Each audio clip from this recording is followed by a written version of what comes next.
Hello and welcome to FPL Mate, your best mate for fantasy Premier League content for the 2020-21 season. My name is Dan and today we are thinking ahead to game week 27 for our transfers. We're doing a buy, sell, keep, avoid video today. I know game week 28 is not quite finished yet, so hopefully most of the information in this video will hold some ground. It will still be relevant. Hopefully there's no other mystery injuries along the way, but we will find out, won't we? But definitely time to start thinking about game week 27, if nothing else but to stop me from thinking about the fact that I can't wait for lockdown to end in the UK so I can finally get a haircut. I mean, look at this, guys. It is going crazy. It's been like a year since I've had a proper haircut. Crazy stuff. But let's get on with the video. If you do like this video, please do give a like on the video. Obviously this is the main series of the channel. I know a lot of you guys enjoy it, so please do keep supporting it, and if you're new around here, please do consider subscribing as well. Really appreciated. But before we get on to the buys, the sells, the keeps and the avoids,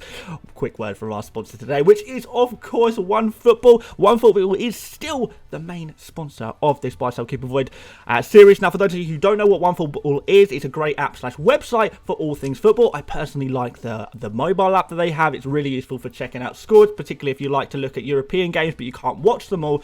You know, you need a way to easily access that football information, scores, lineups, everything like that. It keeps it super simple and it's just exactly what I like. So that's why I love OneFootball. Go check it out. It's completely free. There's a link in the top of my description. Why not, guys? Why not?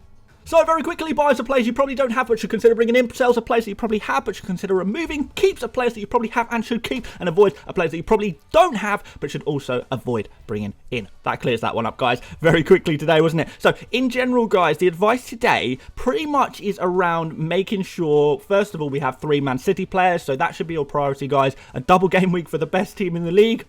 You know, it's a pretty surefire bet to get some Man City players in if you don't already have the triple up. And also, we've got to try and keep all of our players who play in Game Week 29 and kind of only really sell players who blank in Game Week 29 as well. So we do need to make sure we focus around this blank Game Week 29 because it is going to be a bit of a tricky one and a real opportunity to make some gains or, you know, a real opportunity to fail if you're not planned properly for that. So I wouldn't be looking to target any players who blank in Game Week 29 unless you already have Game Week 29 fully covered, which I'm sure some of you will do. But for most of us, me included, I need to get in some Game Week 29 players. So that's high on the priority list right now. So let's just get into some buys, I think. So our first buy for this game week is KDB. He's got this double game week against Manchester United and Southampton. You know, Manchester United are prone to conceding the odd goal, we know that, and Southampton have not been in very good form recently. You know, against the Man City side, you do think Man City will score a couple of goals against them. If Manchester United scored 9 against them the other game week, you know, it could definitely happen, couldn't it? So KDB is typically going to be our number 1 captain option for game week 27. So if you don't have him already, might be worth seeing how you can get him into your team, particularly if you only have 2 Man City players right now. Might be someone who's really nice to go for and then captain as well. The issue is with KDB is he doesn't play in game week 29, so it's kind of like a bit of a toss-up. Do we really want to prepare for game week 29 or do we want to maximise our Man City players? This is why if you don't have 3 Man City players, this is a real opportunity for you to get your third in now and not really worry about game week 29 quite yet because the short-term gains could more than make up for that. So anyway, KDB, what's he been up to? So he's played 163 minutes of Premier League football since he returned from injury. So I guess that's roughly the equivalent of playing 2 mostly full games, you know. Over this period, I'm not gonna lie to you guys, his stats have not been amazing. So he's had 5 shots, none of those have been on target and only one of them has been in the box. Now bear in mind this is kind of over the course of roughly 2 games worth of football. His expected goals is pretty low at 0.07. He's had 6 passes, 1 big chance created, 0.64 expected assists, so again, not great. He did get 1 assist though, so even though he did mop up those 3 bonus points in the game that he got an assist, the stats generally don't paint an amazing picture, and they kind of paint the same picture that he was kind of going on before. So before he got injured, he was taking a lot of shots, but very few on target. Not as many as we'd perhaps like in the box, and he was kind of more about the assists than the actual goals because he couldn't really find the target really with his shots. Perhaps he was a bit unlucky at times. So if you are buying KDB, and I am recommending him to buy, we are kind of buying him on reputation. We're buying him because we know he's a fantastic footballer. We're not looking at his stats because his stats are kind of average. He's only just come back, to be fair. So a couple of game weeks, played a couple more games. He's going to be ready. He's a main part of this Man City team. He's one of the most nailed on players in this Man City this team. So we're going to actually have our double game week, which I know is not the case with a lot of our Man City players. They'll only play 1 out of the 2 games across the double game week, which is always really, really frustrating. But KDB is one of those ones that has a higher chance of playing both, which is, if he plays both games, 2 points in each game, maybe a clean sheet in one of those games, we're looking at 5 points already before he's even got a single goal contribution or bonus points. So it's not a bad baseline for a captain. So that's why I really like the look of him for this game week. So if you fancy him and you're not worried about the underlying stats and you really believe in this player, which you should, he's fantastic, then go for KDB. My next buy is Jesse Lingard. What a legend. I told you guys last week was not the time to buy Jesse Lingard. Last week we kind of wanted to focus more on the double game week players. Now the double game week is over. Finally, we can talk about Jesse Lingard. And I've been wanting to talk about him for a little while, but I was kind of always hesitant because the fixtures weren't amazing. No double game week in game week 26. And it's kind of like, I don't really want to buy Jesse Lingard. Yeah, I can't really advise that people buy Jesse Lingard quite yet just because his ceiling is not going to be too high. But now we're past all of that. Mostly past all of that anyway. The fixes are still slightly tough. But, they're definitely improving, that's for sure. So, Jesse Lingard is definitely a player that comes back into the frame. Now, something you definitely should consider with Jesse Lingard is that although he does play in Game Week 29, that Game Week 29 fixture is against Arsenal. So, I don't know what you feel about that fixture. It's not an amazing fixture, but I'm sure it could be a lot worse. But one thing you really do need to consider is that Jesse Lingard can't play against Manchester United in Game Week 28 because Manchester United are obviously Jesse Lingard's parent club. So he can't play for them for West Ham against Manchester United. So he is, no matter what, gonna blank, not gonna play in Game Week 28. So make sure you have got the cover on your bench in Game Week 28 and just be prepared, be ready, and just know the fact that he's not gonna play in Game Week 28. Take that, accept that, and if you're covered, then you're all good to go. So last 5 games for Jesse Lingard, it looks good, guys. It looks good. 16 shots, 9 on target, 8 in the box, 1 big chance, 1.81 expected goals. So we can see he is shooting for fun. He is loving a shot right now, taking plenty of shots, sort of 3-4 shots per game, which is really nice. We really like that, especially as a midfield player. 3 goals he's obviously scored, so he's actually overperforming his expected goals, but confidence breeds confidence. He has that quality clearly. He's been missing for ages. He's been off the radar for so long, but he clearly still has that quality. 5 key passes, which is quite nice, sort of 1 key pass per game. 2 big chances created, again, pretty nice. 1.34 expected assists and 2 actual assists. So again, slightly overperforming, but West Ham are in really good form recently, and Jesse Lingard is kind of a big part of that. He's genuinely been really fantastic on flames right now, and definitely a player we need to be looking at. Also, interesting fun fact to finish you off, he's been directly involved in 56% in fact, so slightly better, 56% of West Ham goals have been directly involved in from Jesse Lingard. Wow, that's pretty good, right? That's pretty good, so definitely one to keep an eye on. On to some sales, and we'll start off with Marcus Rashford. I know he's not, a foreign player, but, accents are fun, aren't they?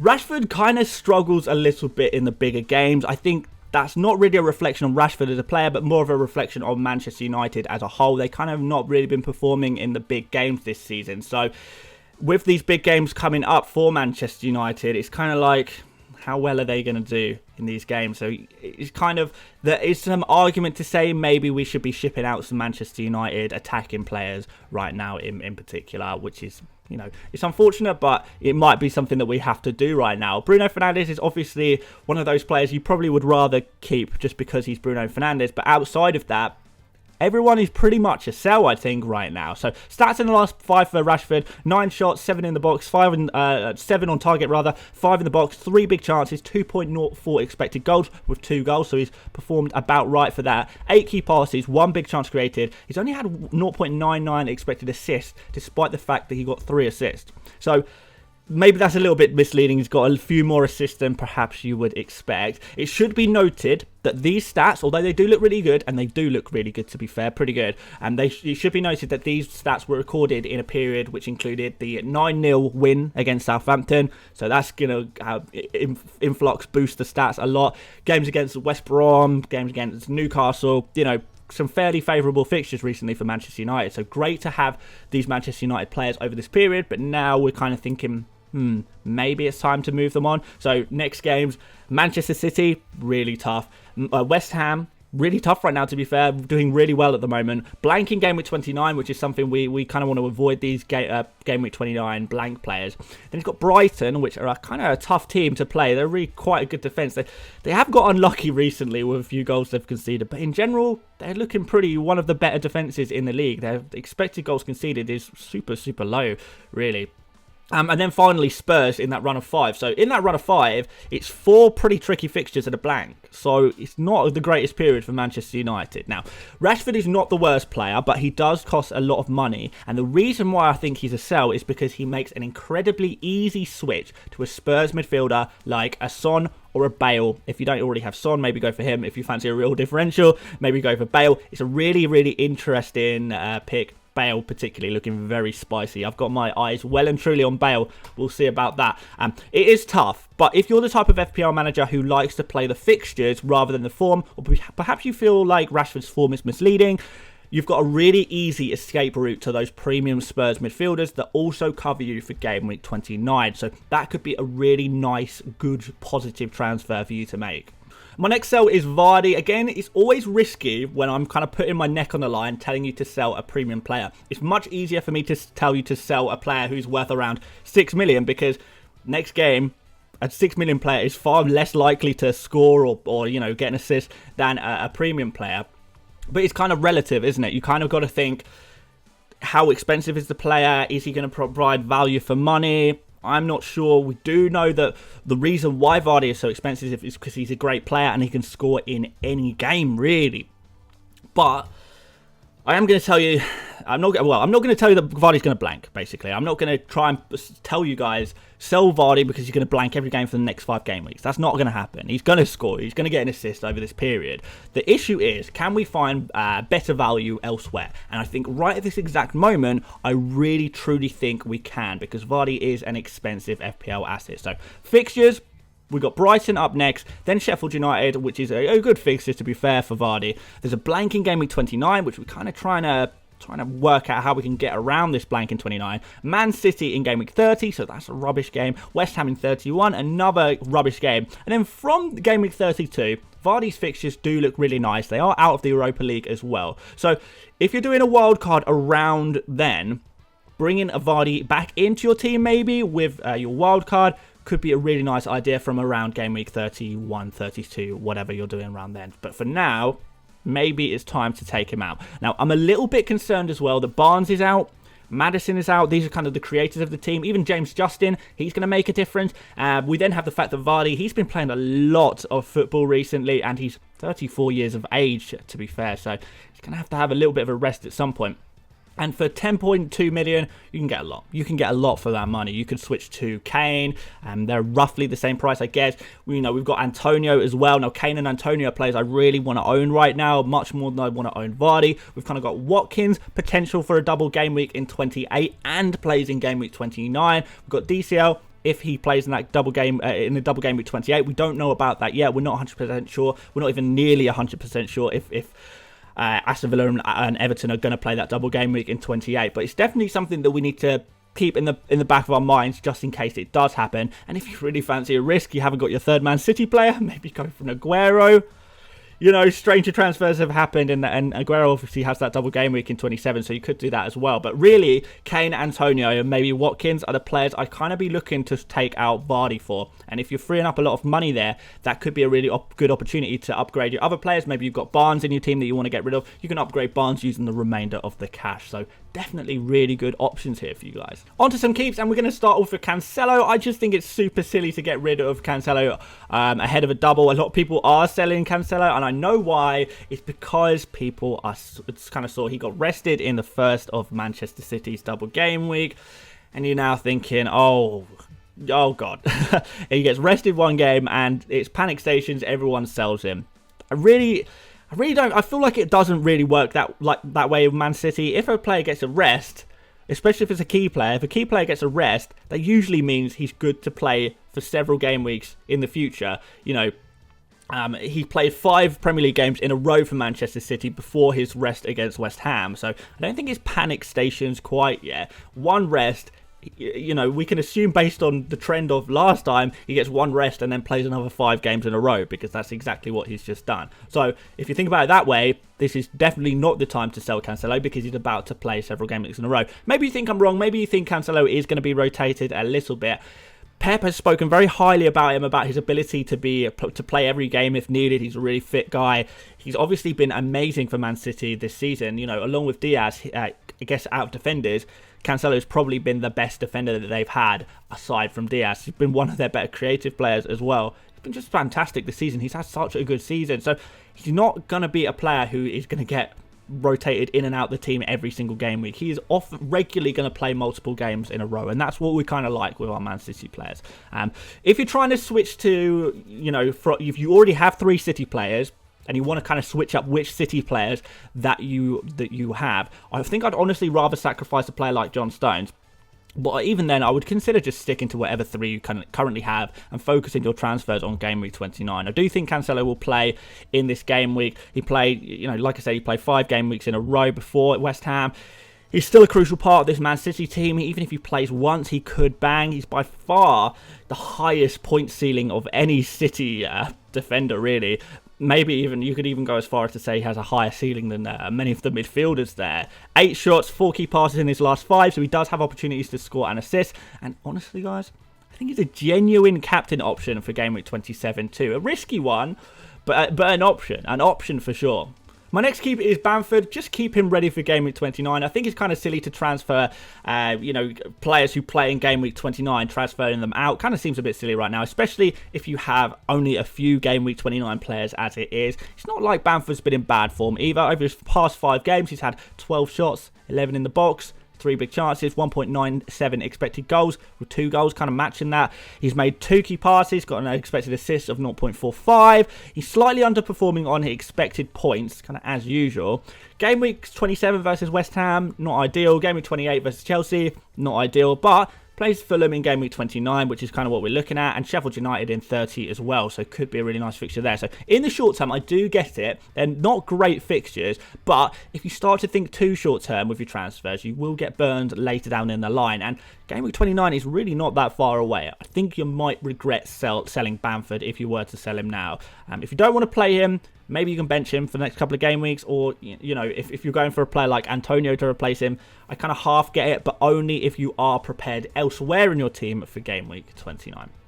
On to some avoids, and we're going to start you off with Mason Mount. Now, I know he's the same price as Harvey Barnes, but that does not mean that he's going to be the automatic solution to your Barnes problem. A really good tip in FPL that I kind of picked up over the last couple of years is that you don't have to spend all of your money. You shouldn't force a transfer, a replacement player, just because they happen to be in the same price bracket. It's fine to go for a cheaper player and maybe leave some money in the bank. It's fine to use 2 transfers in order to reorganize your budget a little bit and get a player that you actually do want. Kind of just don't make transfers decisions based on who happens to be in the same price bracket as the player you're transferring out. I think that's a really good tip. Disclaimer as always, I don't think Mason Mount is a bad pick in general. I think he's actually played really well for Chelsea and he's been one of Chelsea's best players, but I don't think he's the correct transfer in, mostly because of that game week 29 blank. That blank is too close for me to bring in a player that doesn't play in game week 29, unless of course, you know, if they're playing amazingly, they're an absolute must-have right now, then fair enough. You maybe think a little bit more short-term. You ignore the game week 29 blank and you go for a player that you really want. I don't know if Mason Mount quite fits into that bracket. I don't think Chelsea are scoring enough goals in general for an attacking player to be viable. They don't really seem to want to score a lot of goals either. I don't think that's the tactics. I think this Chelsea under Tuchel is kind of going to be a fairly low-scoring team in general. Plenty of 1-0 wins, you know, a couple of 0-0s, maybe 2-0s, and that's against the easy teams. So Chelsea, probably a good team to go for defenders, but I would in general be avoiding the Chelsea attackers right now, especially with that game week 29 blank very, very close on the horizon. My next avoid is Tielemans. This will going to be a really quick one again. I've seen a few people hyping up Tielemans, to be fair, and the kind of transfers in for Tielemans has kind of reflected that a little bit. It kind of seems like he's another quick Barnes replacement that perhaps some people haven't fully thought about. Now, Leicester, they kind of have major players missing. Leicester, they have no game in game week 29, and Tielemans' underlying stats, then they're really not good at all. I mean, his goals and assist record isn't like amazing. You know, you can do better for his price. It isn't great this season. He does a chip in with the occasional goal, but his underlying stats recently, guys, they're really bad. Yes, he scored against Arsenal, but over the past 5 games, just 3 shots. 0.31 expected goals.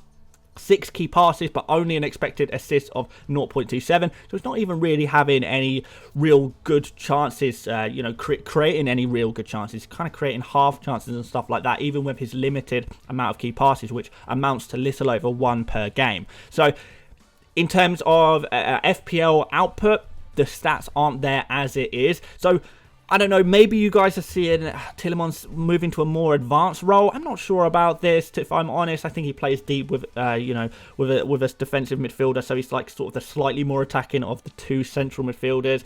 Then Vardy and Iheanacho playing up front. We've kind of got Cengiz Under to play on wing.